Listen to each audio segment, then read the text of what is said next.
Hai semuanya, ketemu lagi bareng Mihu di sini. Oh ya, kali ini Mihu akan membawakan alur cerita Donghua yang berjudul Battle Through the Heaven. Mihu mengingatkan sekali lagi ya bahwa konten ini full spoiler. Tanpa lama-lama lagi, yuk langsung aja kita masuk ke isi ceritanya.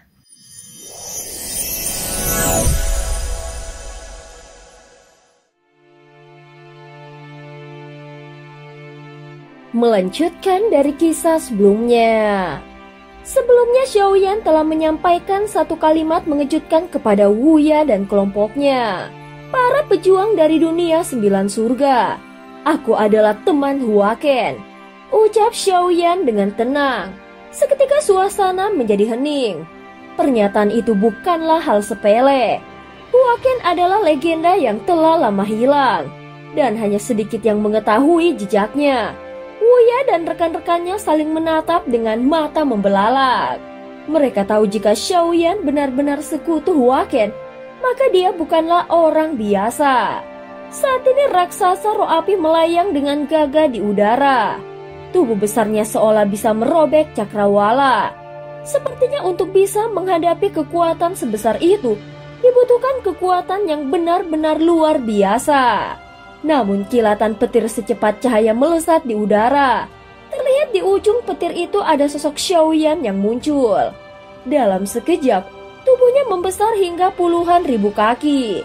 Bahkan melebihi ukuran raksasa roh api tersebut. Tinjunya yang besar menghantam turun bagaikan meteor dari langit sehingga menggetarkan segala yang ada di bawahnya. Begitu tinju itu dilepaskan, tekanan dahsyat segera menyebar ke segala penjuru. Raksasa roh api itu tidak sempat menghindar. Tubuhnya yang besar pun menggulung seperti bola dan bersiap menahan serangan. Walaupun tinju Xiaoyan menghantam tepat sasaran, namun pertahanan makhluk itu jauh lebih kuat dari yang dibayangkan. Bahkan serangan Xiaoyan yang mengandung kekuatan ranah kuno berhasil ditahannya. Alasan makhluk ini belum mati hingga sekarang ternyata karena kemampuan pertahanannya yang luar biasa. Tetapi saat ini tubuhnya dihantam oleh tinju yang penuh kekuatan ranah kuno.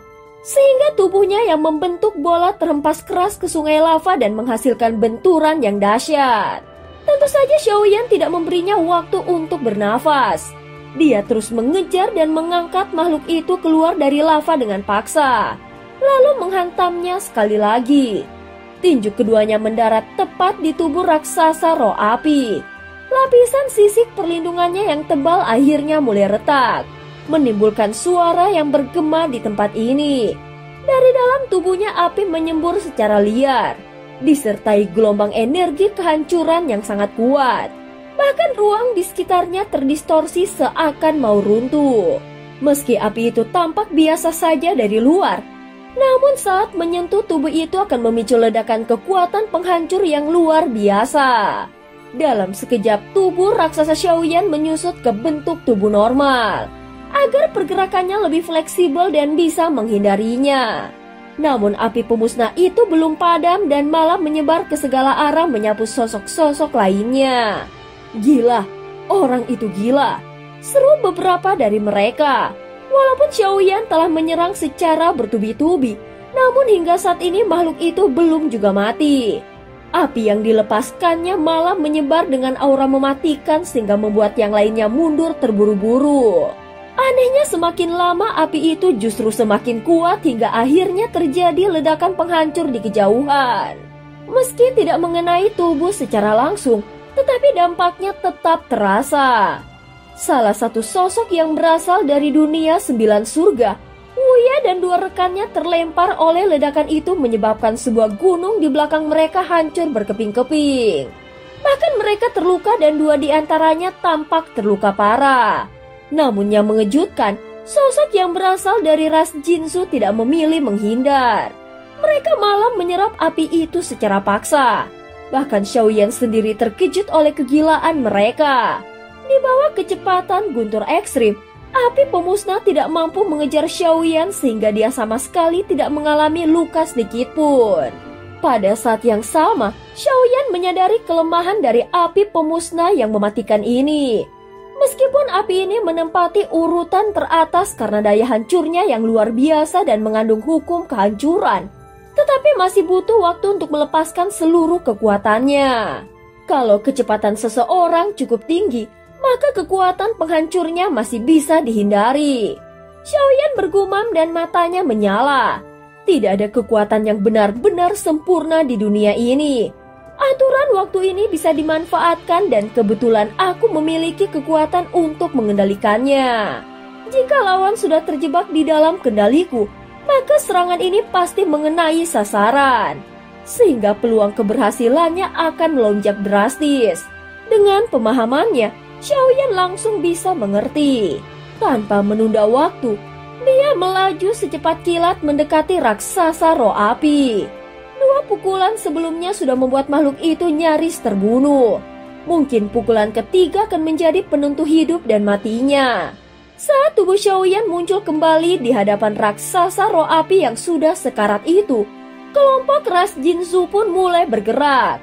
Jelas mereka ingin merebut hasil buruannya termasuk Wuya dan kelompoknya. Meski mereka tahu Xiaoyan memiliki kekuatan yang luar biasa, mereka tetap berambisi untuk mendapatkan bagian. Saat ini Wuya berdiri di sisi lain dan tampak seperti sengaja menahan diri. Seolah menunggu waktu yang tepat untuk bergerak dan mencuri benih api pemusnah yang ada di dalam tubuh raksasa roh api itu. Dari awal ras Jinzu memang tidak pernah mundur. Mereka begitu menginginkan benih api pemusnah yang ada di dalam tubuh raksasa roh api itu. Bahkan tampaknya semburan api pemusnah tadi tidak melukai mereka. Seolah lapisan pertahanan spiritual mereka justru semakin kokoh. Mereka mengabaikan segala resiko bahkan tidak peduli akan serangan dari Xiaoyan. Mereka bahkan langsung menerjang ke arah raksasa roh api. Tepat saat ini Xiaoyan sedang melayangkan pukulan tanpa ragu. Tubuhnya kembali membesar hingga puluhan ribu kaki, menutupi seluruh langit dan tinjunya menghantam tepat ke arah raksasa roh api. Namun pada saat yang sama, terdengar 2 suara keras yang meraung. Tubuh 2 anggota ras pemangsa api atau Jinzu memancarkan api aneh dan mengandung kekuatan hukum. Api itu berubah menjadi 2 api raksasa, lalu membentuk sepasang tangan api dan mencengkram ke arah raksasa roh api yang sudah sekarat. Saat berikutnya api di tubuh raksasa roh api diserap dengan cepat. Tujuan mereka jelas ingin merebut benih api pemusnah lebih dulu dari Xiaoyan. Mengetahui hal ini, tinju Xiaoyan yang tadinya mengarah ke raksasa roh api langsung berbalik menghantam ke arah 2 orang ras Jinzu tersebut. Kalau kalian ingin merebut benih api pemusnah dariku, maka aku tidak akan menahan diri lagi, ucap Xiaoyan berkata dengan suara dingin. Tinjunya yang bagaikan gunung segera menghantam ke arah mereka. Kedua anggota Jinzu langsung merasakan ancaman hidup dan mati. Mereka buru-buru mundur dan tidak berani melanjutkan niat mereka lagi. Sementara itu raksasa roh api mencoba kabur. Tetapi Xiaoyan yang telah berhasil menghalau 2 penyusup tidak akan memberinya kesempatan untuk kabur. Dengan kekuatan penuh, dia menjulurkan tangan yang mengendalikan kekuatan matahari dan bulan, lalu menangkap raksasa roh api itu secara paksa. Seketika suara retakan menggema di udara. Tubuh raksasa roh api itu remuk berkeping-keping dan sebuah bola api misterius perlahan muncul di udara. Itu adalah benih api pemusnah yang diincar oleh semua orang. Namun sebelum api itu sempat jatuh ke tanah, 2 anggota Jinzu kembali menerjang seolah tidak mengenal takut dan ingin mencuri benih api pemusnah sekali lagi. Namun tatapan Xiaoyan tidak lagi tertuju pada mereka. Dia sudah memperkirakan sejak awal bahwa Wuya akan menyerang pada saat yang paling menentukan. Dan benar saja, Wuya muncul secara tiba-tiba lalu mengerahkan kekuatan jiwa yang kuat, membentuk pedang tak kasat mata dan langsung menusuk ke arah Xiaoyan. Aku sudah berada di ranah jiwa. 1 serangan saja sudah cukup untuk menghadapimu. Wuya tahu Xiaoyan kuat, jadi dia tidak berniat bertarung secara langsung. Dia hanya ingin mencuri benih api pemusnah lalu pergi.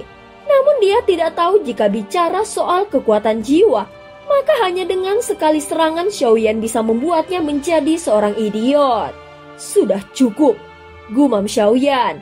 Dia teringat di dalam hatinya bahwa dia sudah lama tidak menggunakan teknik pertarungan jiwa.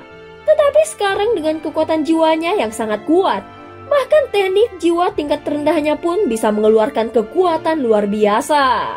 Dalam sekejap serangan jiwanya dilepaskan. Target utamanya Wuya dan kelompoknya. Namun efeknya menyebar ke kedua orang Jinsu lainnya juga. Total 5 orang terkena dampaknya. Saat melihat benih api pemusnah yang melayang di depan mata, mereka justru seperti melihat hal paling menakutkan di dalam hidup mereka. Seketika mereka mundur dengan panik. Bahkan ada yang berteriak histeris ketakutan.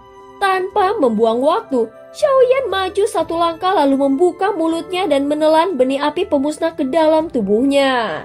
Saat benih api pemusnah masuk ke dalam tubuhnya, di bawah pengaruh 7 jalur meridian muncul benih api pemusnah kedua. Sepertinya benih api ini tidak hanya satu. Xiaoyan berpikir sejenak dia bisa merasakan bahwa api ini terlalu murni. Seperti bukan berasal dari luar, melainkan terbentuk secara alami di tempat ini. Tanpa peduli lagi pada kelima orang tersebut, Xiaoyan tidak ingin membuang waktu. Kekuatan jiwanya kembali menyapu seisi tempat mencari benih api pemusnah berikutnya.